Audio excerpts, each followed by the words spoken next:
Autrefois acclamés sur les tapis rouges, ils finissent seuls, oubliés et sans le sou. Derrière les paillettes et les flashs, 15 destins brisés révèlent la face cachée de la gloire. Comment ces icônes ont-elles pu tout perdre? Restez jusqu'à la fin pour découvrir la vérité que le cinéma préfère taire. Numéro 1. Judy Garland. Le 22 juin 1969, à Londres, le monde apprend la disparition soudaine de celle que la France appelait affectueusement la petite Dorothy du Magicien d'Oz. Ce jour-là, derrière les rideaux tirés d'un appartement modeste de Chelsea, s'éteint une voix qui avait fait rêver des générations entières. À 57 ans, Judy Garland ne possédait presque plus rien. Son nom remplissait encore les salles, mais ses comptes étaient vides. Les années de gloire à la Metro-Goldwyn-Mayer avaient laissé place à des dettes colossales, à des impôts impayés et à une santé détruite par l'épuisement. Les contrats de cinéma s'étaient raréfiés, les studios la jugeaient instable, et son immense talent ne suffisait plus à convaincre les producteurs. Elle acceptait alors de chanter dans des cabarets, parfois dans des hôtels de province, uniquement pour pouvoir payer son loyer.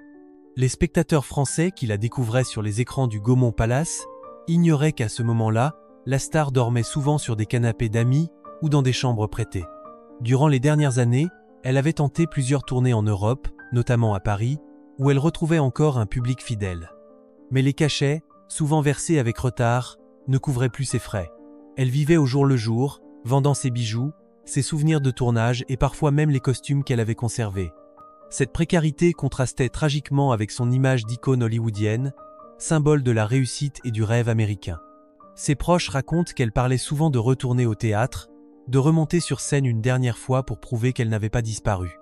Pourtant, la fatigue, la solitude et les années de pression avaient eu raison d'elle. Ses mains tremblaient quand elle tenait un micro, et sa voix, autrefois cristalline, se brisait sous le poids du passé. Lorsque la nouvelle de sa mort parvint à Paris, les journaux français titrèrent sur la fin d'une légende, mais peu évoquèrent l'aspect le plus cruel de son histoire. Judy Garland, après avoir rapporté des millions au studio, ne laissait derrière elle qu'un carnet de dettes. Ses funérailles attirèrent des milliers de fans, des artistes, des anonymes venus saluer une étoile qui s'était consumée pour éclairer les autres. Sa vie demeure un rappel douloureux que la gloire, sans protection ni repos, peut conduire non pas à l'immortalité, mais à l'oubli et à la pauvreté. Numéro 2. Georges Méliès. Le 21 janvier 1938, à Paris, un vieil homme au regard fatigué s'éteint dans un hôpital du 15e arrondissement. Peu de journaux en parlent, peu de gens se souviennent encore de son nom. Pourtant, 3 décennies plus tôt, il avait fait rêver le monde entier avec un simple voyage vers la Lune. Georges Méliès, magicien devenu cinéaste, pionnier absolu du 7e art, meurt presque sans le sou. À la fin du 19e siècle, ses films enchantaient la France.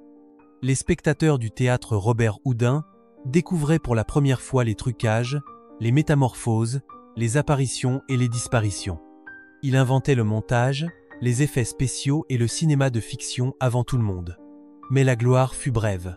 L'arrivée de nouveaux producteurs, la concurrence industrielle et la Première Guerre mondiale détruisirent son empire. Ses studios de Montreuil furent saisis, ses bobines revendues ou fondues pour récupérer l'argent de la pellicule.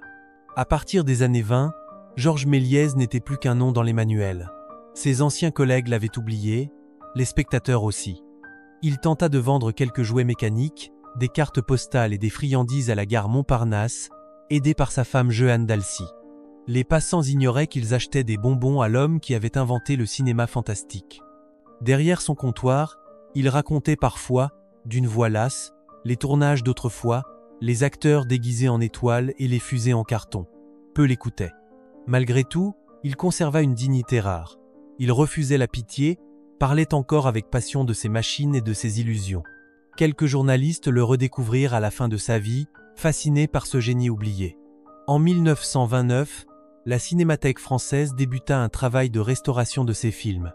Trop tard pour lui offrir une véritable renaissance, mais assez pour sauver son œuvre de l'oubli total. Le 21 janvier 1938, il quitte ce monde sans fortune, mais avec la satisfaction secrète d'avoir vu quelques extraits de ses films projetés à nouveau. Son cercueil fut modeste, son nom presque effacé des journaux. Pourtant, des décennies plus tard, la France lui rendra hommage. Son visage ornera des timbres, ses œuvres seront étudiées dans toutes les écoles de cinéma. Georges Méliès meurt pauvre, mais il renaît immortel, prouvant que la misère peut enterrer un homme, jamais son imagination. Si vous aimez découvrir ces histoires cachées derrière les plus grands noms du cinéma, dites-le dans les commentaires et partagez vos souvenirs de ces légendes oubliées. Numéro 3, Bela Lugosi. Le 6 août 1956, à Los Angeles, un silence étrange plane sur une petite maison de banlieue. À l'intérieur, le corps sans vie de celui qui incarna le plus célèbre des vampires repose sur un lit simple. Bela Lugosi, le comte Dracula du grand écran, meurt seul, oublié, presque sans argent. L'homme qui avait terrifié le monde entier s'éteint dans la discrétion la plus totale. Né en Hongrie, il avait trouvé la gloire à Hollywood dans les années 30. Son accent, son regard perçant et sa gestuelle hypnotique faisaient frissonner les spectateurs français dans les cinémas du quartier latin. Le succès de Dracula lui offrit une renommée mondiale, mais aussi une prison invisible. Les studios ne voulaient plus de lui que pour des rôles de monstres ou de créatures sombres. Les années passèrent, les cachets diminuèrent, les producteurs l'oublièrent. Privé de contrats réguliers, Bela Lugosi multipliait les apparitions dans des productions mineures, souvent mal payées. Il vendait des autographes, participait à des salons de fans et vivait dans des chambres modestes. La gloire qu'il avait connue se transforma en fardeau. L'industrie du cinéma, qu'il avait aidé à bâtir, l'abandonna sans ménagement. Ses dernières années furent marquées par la solitude. Il écrivait encore des lettres à ses amis en Europe, leur assurant qu'il préparait un grand retour. En réalité, il dépendait de la générosité de quelques admirateurs pour payer son loyer. Ses meubles furent peu à peu vendus, ses costumes de tournage aussi. Lorsqu'il mourut, il portait sa célèbre cape de Dracula, comme si ce rôle était devenu sa seule identité. La presse américaine évoqua brièvement sa disparition, mais c'est en France, dans les cinés, clubs et les revues spécialisées, que son nom resta vivant. Les amateurs de fantastique continuaient d'admirer son jeu unique, mélange d'élégance et de tragédie. Cependant, rares étaient ceux qui savaient qu'il avait fini sa vie dans la pauvreté. Le 6 août 1956, un corbillard modeste l'emporta vers un cimetière tranquille. Quelques amis assistèrent à la cérémonie, dont l'acteur Ed Wood, qu'il avait engagé dans ses derniers films à très petit budget. Bela Lugosi laisse derrière lui une légende immortelle, mais un destin brisé par l'oubli et l'ingratitude du système qu'il servit. Son nom demeure un rappel cruel que le succès au cinéma ne protège ni de la solitude, ni du manque, même pour un monstre devenu mythe. Numéro 4. Eddie Lamar. Le 10 à 9 janvier 1992, à Orlando, une femme s'éteint dans la plus grande discrétion. Le monde la connaissait comme l'une des plus belles actrices d'Hollywood, mais peu savaient que Eddie Lamar vivait ses dernières années dans la solitude et le manque. Celle que la France avait admirée dans les films des années 40, au visage parfait et au regard magnétique, n'était plus qu'un nom oublié dans les colonnes du passé.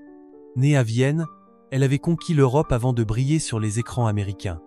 Les Parisiens la découvraient dans des rôles glamour, habillée par les plus grands couturiers, saluée dans les revues de cinéma. Son charme fascinait les spectateurs, son intelligence étonnait ses collègues. Car derrière la star se cachait une inventrice de génie. Pendant la Seconde Guerre mondiale, elle conçut un système de communication sans fil destiné à protéger les transmissions des navires alliés. Cette idée, ignorée à l'époque, deviendra bien plus tard la base de la technologie utilisée pour le Wi-Fi et le Bluetooth. Mais Hollywood ne pardonnait pas aux femmes de sortir du rôle que l'on attendait d'elles. Les studios exploitèrent son image, mais négligèrent ses droits et son intellect. Les contrats se firent rares, les maris se succédèrent, les procès aussi. Sa fortune s'évapora peu à peu dans des investissements malheureux et des dettes. Dans les années 60, elle tenta de revenir sur le devant de la scène, mais le public l'avait déjà remplacée par d'autres visages. Ses dernières années furent marquées par le retrait. Elle vécut recluse, changeant souvent d'adresse pour échapper aux créanciers et à la curiosité des journalistes. Elle passait des journées entières à marcher seule dans les parcs ou à écrire des lettres à des inconnus. Ses rares amis racontent qu'elle parlait encore avec passion de ses inventions, persuadée que la reconnaissance viendrait un jour. Le 10 à 9 janvier 1992, Eddie Lamar meurt presque oublié. Ce n'est que plusieurs années plus tard que la communauté scientifique lui rendra justice. En 2014, son nom sera inscrit au National Inventors Hall of Fame, mais elle n'était plus là pour le voir. La France, où ses films continuent d'être diffusés, garde le souvenir d'une actrice lumineuse, d'un esprit libre et d'une femme en avance sur son temps. Eddie Lamar incarne à jamais cette vérité douloureuse du cinéma, la beauté attire la lumière, mais le génie, lui, peut mourir dans l'ombre. Numéro 5. Errol Flynn. Le 14 octobre 1959, à Vancouver, un homme s'effondre dans la suite d'un hôtel. Il avait 50 ans et portait encore ce sourire éclatant qui avait fait chavirer les cœurs du monde entier. Errol Flynn, le héros romantique des films d'aventure, celui que la France avait baptisé le prince du cinéma, meurt presque sans argent. Le charmeur invincible de Hollywood quitte la vie comme il l'a vécue, dans le tumulte, la fatigue et la solitude. Au sommet de sa gloire, dans les années 40, Errol Flynn était partout. Les salles parisiennes projetaient ses exploits dans Capitaine Blood, Robin des Bois ou L'Aigle des Mers. Les spectateurs le voyaient comme un symbole de courage, de beauté et de liberté. Il possédait des yachts, des demeures somptueuses, des voitures rares, mais aussi une existence dévorée par les excès. Les fêtes, les procès et les dettes s'accumulèrent jusqu'à épuiser sa fortune et sa réputation. Après la guerre, les rôles se firent plus rares. Les producteurs le jugeaient instable, difficile à assurer, trop marqué par ses scandales. Il tenta de se reconvertir en écrivain, en producteur, en aventurier, mais chaque projet se termina en échec. Les journaux évoquaient un homme brisé, prisonnier de son image de héros. En réalité, il cherchait simplement à survivre. Il acceptait des tournages à l'étranger, parfois en Europe, pour quelques cachets suffisants à régler ses dettes immédiates. Ces dernières années furent celles d'un homme en fuite. Il voyageait sans cesse, changeant de pays et d'amis, vivant à crédit, revendant ses biens un à un. En France, on se souvenait encore de ses films diffusés à la télévision, mais peu savaient qu'il logeait souvent dans des hôtels modestes. Malgré tout, il restait fier, toujours élégant, refusant la pitié. Il plaisantait sur sa propre ruine, disant qu'il préférait mourir pauvre plutôt que vivre sans passion. Le 14 octobre 1959, son cœur s'arrête dans la chambre d'un ami. À son chevet, quelques témoins parlent d'un sourire paisible, comme si Errol Flynn savait que son histoire touchait à sa fin. Les journaux français relatèrent la nouvelle avec nostalgie, évoquant la fin d'une époque où les acteurs incarnaient la légende vivante du cinéma. Derrière les projecteurs, il n'avait plus rien, mais à l'écran, il demeure immortel. Sa vie rappelle que les héros de fiction peuvent vaincre 1000 ennemis, mais jamais le temps, la fatigue ni l'oubli. Numéro 6, Veronica Lake.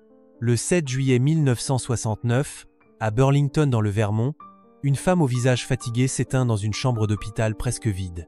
Elle avait 46 ans et portait encore ce regard mystérieux qui avait fasciné le public français dans les années 40. Veronica Lake, l'icône du film noir, la star à la mèche légendaire, meurt loin d'Hollywood et sans le moindre éclat. Son nom, jadis synonyme de glamour et d'élégance, ne figurait plus sur les affiches depuis longtemps. Dans les années 40, son image illuminait les écrans français. Les spectateurs la découvraient dans Assurance sur la mort, Les Voyages de Sullivan, La Clé de verre. Sa beauté froide, son allure envoûtante et sa voix douce faisaient d'elle une figure unique du cinéma américain. Les magazines européens la qualifiaient de femme parfaite, de déesse blonde. Pourtant, derrière la silhouette impeccable, la vie personnelle de Veronica Lake se désagrégeait peu à peu. La chute fut rapide. Les studios cessèrent de lui proposer des rôles dès la fin de la guerre. Les conflits avec les réalisateurs, les divorces, les dettes et une réputation d'actrice difficile la marginalisèrent. Elle tenta un retour sur scène à Broadway, puis à la télévision, mais sans succès. Dans les années 50, elle avait presque tout perdu. Pour survivre, elle travailla comme serveuse dans un petit restaurant de New York, où quelques clients la reconnurent avec étonnement. Les journaux français racontèrent plus tard cette scène étrange, une star de cinéma, jadis adulée, essuyant des tables dans l'anonymat d'une salle vide. Veronica Lake, toujours fière, refusait la pitié. Elle disait préférer vivre modestement plutôt que mendier des rôles médiocres. Pourtant, les années d'oubli pesaient lourd. Sa santé se fragilisait, son moral s'éteignait. Elle écrivait parfois des lettres à ses anciens collègues, espérant un mot, une invitation, un signe du passé.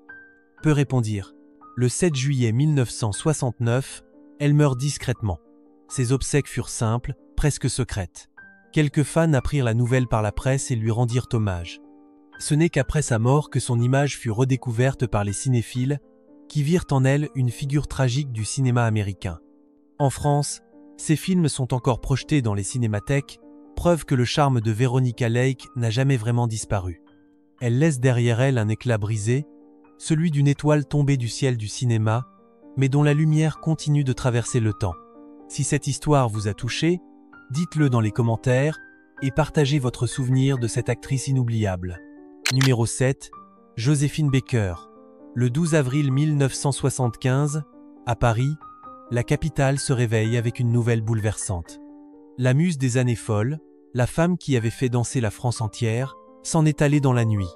Joséphine Baker meurt à 68 ans, entourée de coupures de journaux vantant son retour triomphal sur scène, mais son compte en banque reste vide. Celle que le monde considérait comme une légende finit ses jours épuisée par les dettes et la générosité sans limite qui l'avait toujours guidée. À son arrivée à Paris dans les années 20, elle avait tout conquis.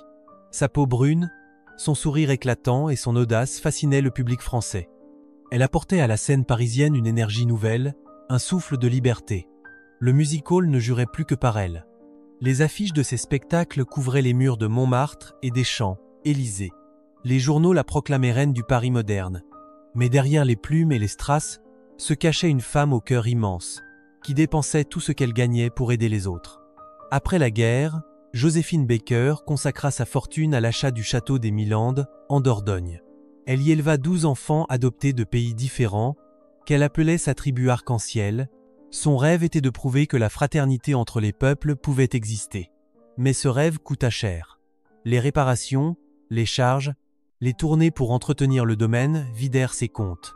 Elle accumula les dettes, refusa de vendre et dut affronter les créanciers. Dans les années 60, elle dut repartir chanter à New York, à Londres et à Paris pour éviter la faillite. Le public l'adorait toujours, mais les cachets ne suffisaient plus. Elle dormait parfois dans des hôtels modestes, soutenue par quelques amis fidèles comme Grace Kelly, devenue princesse de Monaco. Grâce à leur aide, elle retrouva brièvement la scène. En avril 1975, elle triompha au théâtre Bobino avec un spectacle retraçant sa vie. Les critiques furent enthousiastes, les journaux parlèrent d'un retour miraculeux. 3 jours plus tard, son cœur s'arrêta dans son sommeil. Le 12 avril 1975, Joséphine Baker s'éteignit comme une étoile après son dernier éclat. La France lui rendit les honneurs qu'elle méritait, mais peu savaient qu'elle laissait derrière elle un passé de sacrifices et de luttes silencieuses.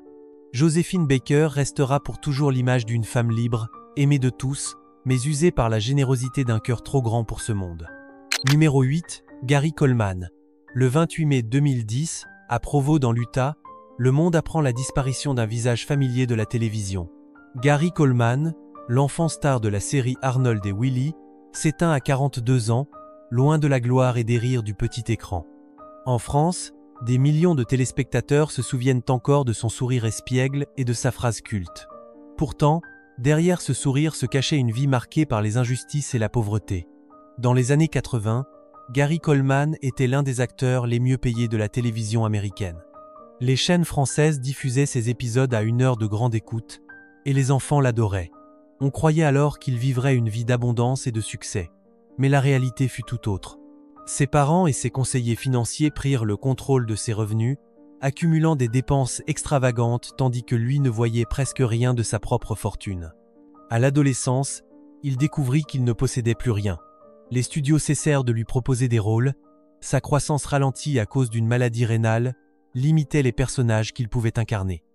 Il se lança dans une longue bataille judiciaire contre ses propres parents pour récupérer une partie de son argent, mais lorsqu'il gagna enfin, la somme avait déjà été dilapidée.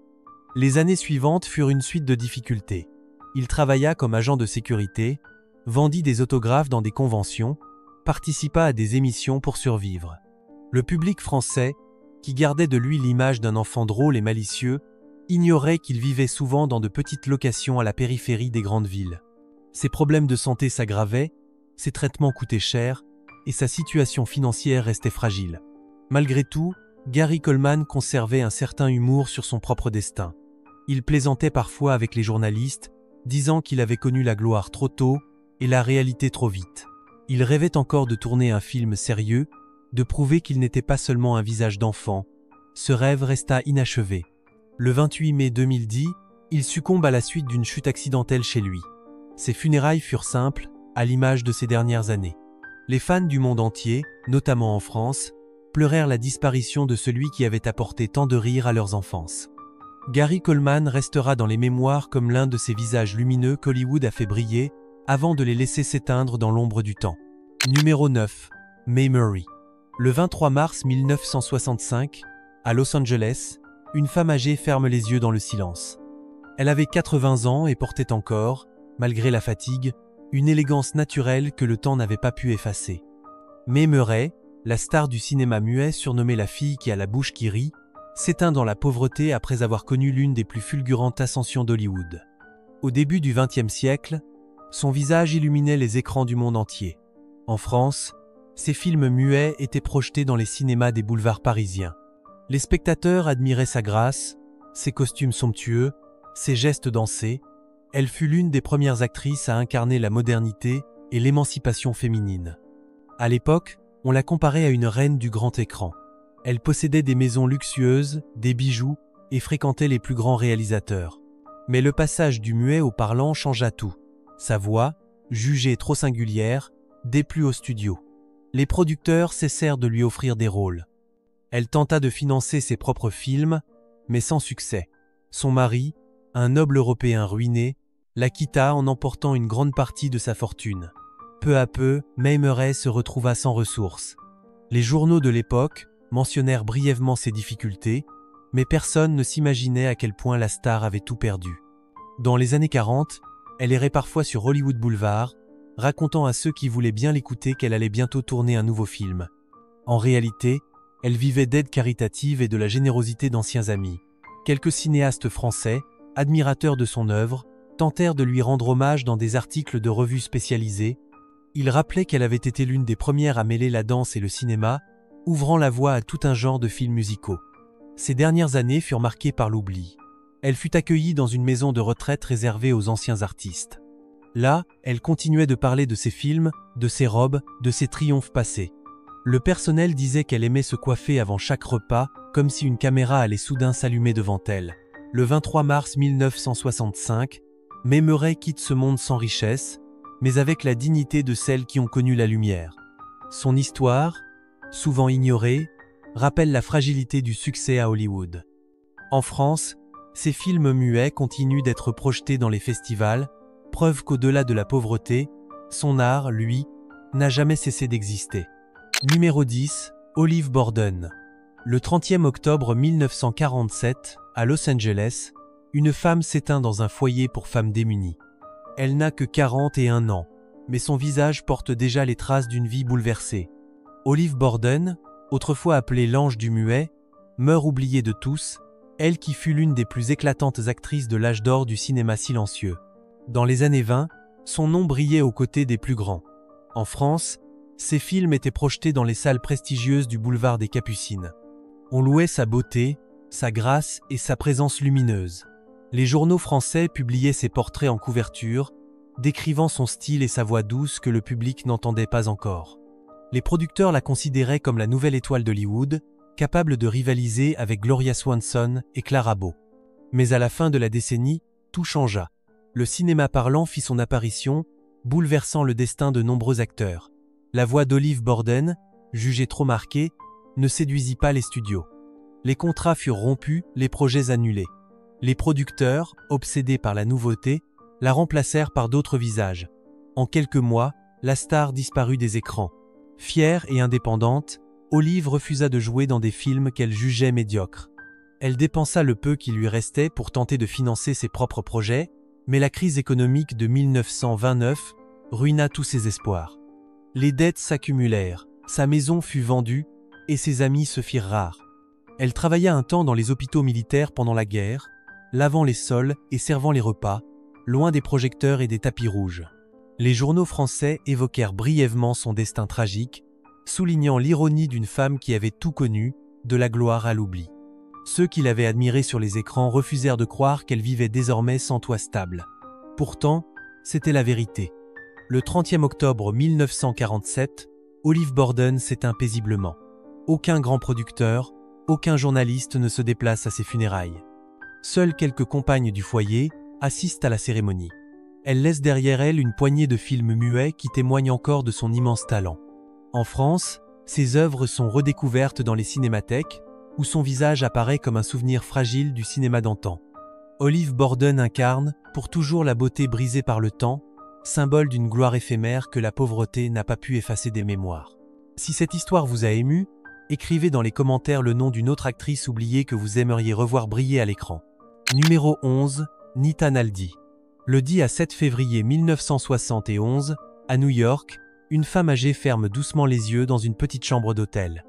Elle a 80 ans et vit depuis longtemps dans l'anonymat. Nita Naldi, la vampe du cinéma muet, la partenaire de Rudolph Valentino, meurt oubliée après avoir connu les sommets de la gloire dans les années 20. À l'époque du muet, elle incarnait la femme fatale par excellence. En France, ses films faisaient salle comble. Les spectateurs admiraient ses regards envoûtants et ses gestes lents, empreints de mystère. On la voyait comme une incarnation vivante du luxe et du désir. Son image ornait les couvertures des magazines de cinéma. Son nom, affiché sur les murs des cinémas parisiens, symbolisait le charme venu d'Amérique. Mais la gloire, comme souvent, ne dura pas. L'arrivée du cinéma parlant bouleversa sa carrière. Sa voix grave et son accent new-yorkais surprirent les spectateurs. Les producteurs cessèrent de lui proposer des rôles. Elle tenta alors de se tourner vers le théâtre, mais les opportunités restaient rares. Le public, avide de nouveautés, l'oublia peu à peu. Ses économies disparurent dans des investissements hasardeux et les journaux cessèrent de parler d'elle. Dans les années 40, elle vivait seule dans un petit appartement de Manhattan. Ses anciens collègues la croisaient parfois dans les cafés du quartier, vêtue d'un manteau sombre et d'un chapeau à large bord. Elle parlait encore de ses films avec fierté, évoquant les tournages à Paris, les costumes, les lumières, les foules en délire. Mais le monde du cinéma avait tourné la page. Nita Naldi n'était plus qu'un souvenir. Quelques admirateurs français, passionnés par le cinéma muet, essayèrent de retrouver ses traces. Ils publièrent des articles dans les revues spécialisées, rappelant qu'elle avait marqué toute une génération. Cependant, elle ne reçut jamais les hommages qu'elle méritait. Sa vie s'éteignit lentement, loin des projecteurs et des tapis rouges. Le 10 à 7 février 1971, son décès passa presque inaperçu. Aucun grand journal n'en fit mention. Pourtant, son influence resta vive dans l'esprit des cinéphiles. Son rôle aux côtés de Valentino dans Sang et Sable demeure l'un des symboles de la passion tragique du cinéma muet. En France, ses films sont encore étudiés dans les écoles de cinéma, où son nom évoque l'élégance et la mélancolie d'un art disparu. Nita Naldi fut l'une des premières femmes à comprendre que la gloire, au cinéma, brille fort mais brûle vite. Numéro 12, Mireille Balin. Le 21 novembre 1968, à Clichy, une ancienne star du cinéma français s'éteint dans le silence. Mireille Balin, l'égérie des années 30, la partenaire de Jean Gabin dans Pépé le Mocco, meurt seule, après des années d'oubli et de misère. Celle qui incarnait la beauté et le raffinement du cinéma d'avant-guerre ne possédait plus rien, si ce n'est quelques souvenirs d'une gloire lointaine. Dans les années 30, elle régnait sur les écrans français. Les spectateurs la découvraient dans des rôles de femme fatale, élégante et mystérieuse. Son visage, ses yeux profonds, sa voix posée faisaient d'elle une actrice unique. Elle tournait aux côtés des plus grands acteurs, apparaissait dans les magazines, fréquentait les galas et les soirées mondaines. Les réalisateurs l'appelaient la perle du cinéma français. Mais la guerre changea tout. Accusée à tort de sympathies interdites à cause de relations personnelles mal perçues, elle fut rejetée par le milieu du cinéma à la Libération. Les journaux la condamnaient sans preuve, les studios lui fermèrent leurs portes. Elle tenta de se défendre, mais le public l'avait déjà abandonnée. Son image, jadis symbole du glamour, fut effacée par les rumeurs et la rancune. Après la guerre, elle chercha désespérément à retrouver un rôle, un contrat, une chance de revenir à l'écran. Personne ne voulait plus lui faire confiance. Les années passèrent, la fortune disparut, les amis s'éloignèrent. Elle dut vendre ses bijoux, ses robes, ses souvenirs de tournage pour subsister. Son nom, autrefois inscrit en haut des affiches, ne figurait plus que dans de vieilles coupures de journaux jaunis. Dans les années 60, elle vivait dans un petit logement insalubre, soutenu par l'association La Roue Tourne, qui venait en aide aux artistes oubliés. Quelques cinéphiles tentaient de la retrouver pour lui rendre hommage, mais elle refusait les visites, honteuse de sa situation. Malgré la pauvreté, elle restait digne, parlant encore avec douceur de ses années de gloire et de ses tournages aux côtés de Jean Gabin. Le 21 novembre 1968, Mireille Balin meurt dans la solitude. Ses funérailles furent discrètes, sans faste, à l'image de sa fin de vie. Seuls quelques anciens collègues vinrent lui dire adieu. Pourtant, sa beauté et son talent continuent de traverser le temps. En France, ses films des années 30 demeurent parmi les joyaux du cinéma d'avant-guerre. Mireille Balin reste un symbole de grâce brisée, une étoile tombée trop tôt dans l'ombre de l'oubli. Numéro 13, Jean Tissier. Le 10 mars 1967, à Versailles, s'éteint l'un des visages les plus familiers du cinéma français. Jean Tissier, comédien au sourire malicieux, acteur de second rôle adoré du public, meurt sans fortune après une carrière de plus de 150 films. Celui qui avait fait rire et émouvoir des générations de spectateurs disparaît dans une indifférence presque totale. Né à Paris, il débuta sur les planches, avant de devenir l'un des acteurs les plus prolifiques du cinéma français des années 30. Sa silhouette fine, son air distrait et sa voix reconnaissable entre toutes faisaient de lui un personnage unique. En France, tout le monde connaissait sa figure, même sans se souvenir de son nom. Il partageait l'écran avec les plus grands, de Louis Jouvet à Arletty, en passant par Jean Gabin et Fernandel. Il incarnait souvent les amis excentriques, les domestiques rêveurs ou les bourgeois maladroits. Pendant des années, il tourna sans relâche, acceptant chaque rôle avec le même enthousiasme. Pourtant, malgré cette activité intense, il gagna peu. Les seconds rôles, aussi populaires soient-ils, ne rapportaient pas beaucoup d'argent. Jean Tissier vivait simplement, logeant dans de modestes hôtels entre deux tournages, dépensant presque tout ce qu'il gagnait pour aider d'autres artistes en difficulté. Il n'épargna jamais, certain que le cinéma prendrait toujours soin de lui. Après la guerre, la nouvelle génération d'acteurs prit le relais. Les studios changèrent, les producteurs aussi. Jean Tissier se retrouva peu à peu sans proposition. Ses films passaient encore à la télévision, mais personne ne pensait à lui pour de nouveaux rôles. Il vieillissait seul, oubliant parfois ses répliques, mais gardant toujours cet humour tendre qui le rendait attachant. Dans les années 60, il connut de graves difficultés financières. L'association La Roue Tourne, déjà venue en aide à Mireille Balin, lui procura un logement et une petite pension. Il continuait d'écrire des lettres aux anciens réalisateurs, espérant un dernier rôle. Il ne reçut jamais de réponse. Il disait souvent que son public, lui, ne l'avait pas oublié et qu'il vivrait encore un peu dans leurs souvenirs. Le 10 mars 1967, il meurt paisiblement dans son lit. Sa disparition passa presque inaperçue. Quelques cinéphiles lui rendirent hommage, rappelant qu'il incarnait l'âme populaire du cinéma français. Jean Tissier repose aujourd'hui dans le même caveau que Mireille Balin, comme si le destin avait voulu réunir deux artistes brisés par l'oubli. Son rire demeure, discret mais indestructible, dans chaque film où il apparaît. Numéro 14. Chocolat, de son vrai nom Raphaël Padilla. Le 14 novembre 1917, à Bordeaux, un homme meurt dans un petit hôpital, épuisé, presque oublié de tous. Cet homme, que la France avait autrefois applaudi dans les plus grands cirques et théâtres, n'a plus rien. Chocolat, le premier artiste noir devenu vedette en Europe, finit sa vie dans la pauvreté, après avoir connu la gloire et les humiliations. Né à Cuba, il arriva en Espagne dans des conditions difficiles, avant de rejoindre la France dans les années 1890. À Paris, il fit la rencontre de George Footit, clown britannique avec lequel il forma le duo qui allait révolutionner le monde du cirque.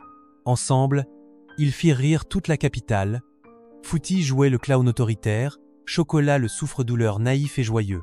Leur numéro devint un triomphe. Les affiches du Cirque Nouveau et du Cirque d'hiver portaient son visage. Il devint un symbole populaire, aimé des enfants et des familles. Pourtant, derrière les rires, il souffrait.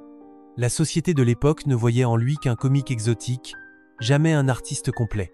Les journaux caricaturaient sa couleur de peau, les critiques louaient son talent sans lui offrir la reconnaissance qu'il méritait. Il gagnait beaucoup d'argent, mais vivait intensément, dépensant sans compter pour aider les autres artistes, pour profiter de cette vie qu'il croyait éternelle. Au tournant du siècle, sa carrière commença à décliner.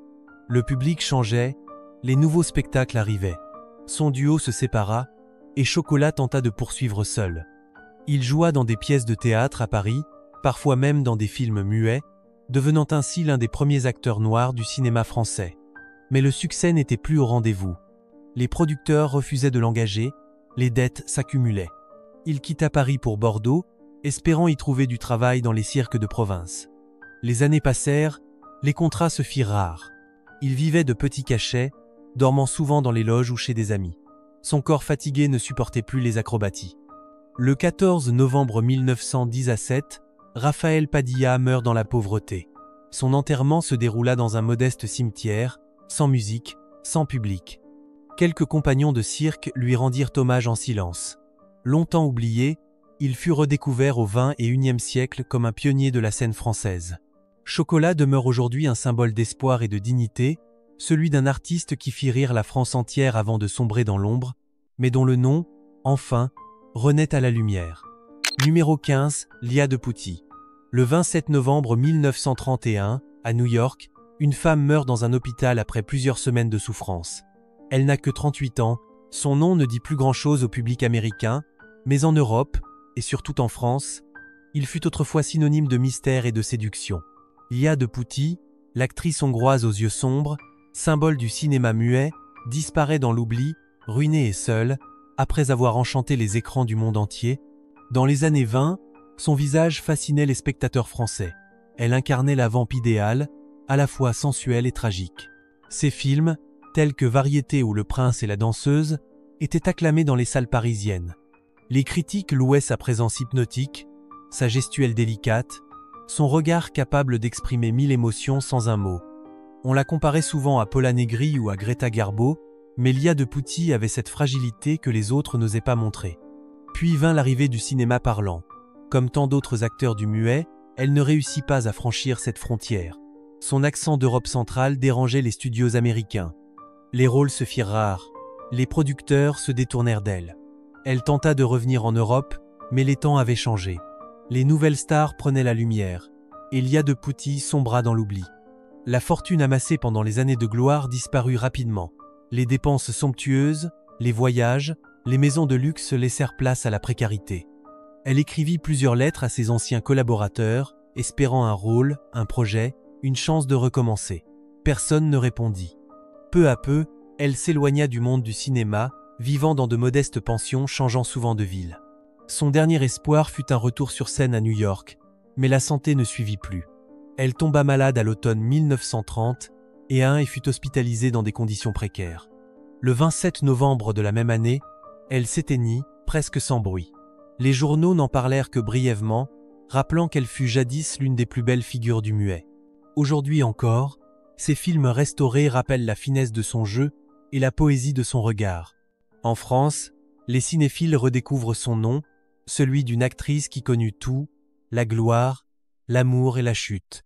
Lia de Pouty reste le symbole d'un art fragile, celui du silence qui parle plus fort que les mots. Si vous aimez découvrir les destins oubliés du cinéma, abonnez-vous pour ne rien manquer des prochaines histoires. Merci d'avoir écouté et à très bientôt.